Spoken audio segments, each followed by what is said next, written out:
कमी वेळेमध्ये मोठ्या संख्येनं आपण उपस्थित राहिला त्याबद्दल धन्यवाद देतो, अभिनंदन करतो. आणि या लातूर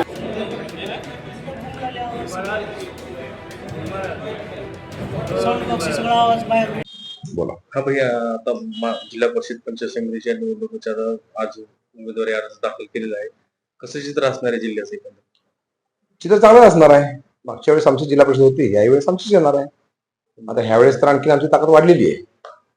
राष्ट्रवादी सोबत कुठल्या राष्ट्रवादी सोबत आमची युती चाकूरमध्ये आम्ही मैत्रीपूर्ण लढत करतोय. अहमदपूरमध्ये आम्ही 5 ते 5 लढत आहेत. उदगीरमध्ये पण आमच्या अर्ध्या अहमदपूरमध्ये 3-3 आहेत आणि उदगीरला 5-5 आम्ही लढतोय. आणि औशामध्ये आपण शिवसेनेला घेतलेल्या सोबत. आणि दिनकर माने पण आता भाजपमध्ये प्रवेश. शिवसेना उद्धव बाळासाहेब ठाकरे गटाचे माजी आमदार माननीय दिनकररावजी माने साहेब यांचं आणि माननीय मुख्यमंत्र्यांचं बोलणं झालेलं आहे. त्या दृष्टीनं आता लवकरच त्यांचा पक्षप्रवेश होणार आहे. त्यांच्या मागणीनुसार त्यांना जिल्हा परिषदेच्या आणि पंचायत समितीच्या जागा त्यांनी ज्या मागितल्या त्या त्यांना दिलेल्या आहेत. आताच परिषदेमध्ये सांगितलं की जे आमदार आणि खासदार जे त्यांच्या कुणालाच तिकीट दिलं जाणार नाही.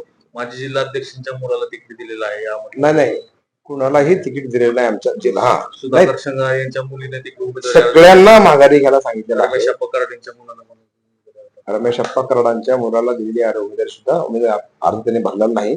जर कुठे भरला गेला असेल तर ते उद्या विड्रॉ होईल.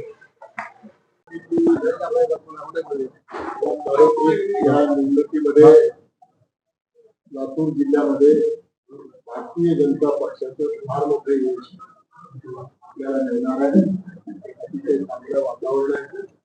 राज्याचे मुख्यमंत्री आदरणीय देवेंद्र फडणवीस साहेब, अरविंद चव्हाण साहेब, बावनकुळे साहेब या सर्वांच्या मार्गदर्शनाखाली नेतृत्वाखाली आमदार निवडणुकीचे प्रभारी भैया पाटील, अभिमन्यू पवारजी आणि आम्ही सर्वजण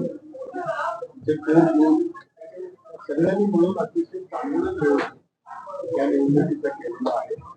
उमेदवारी ठरवत असताना त्या भागातल्या सगळ्यात महत्वाचं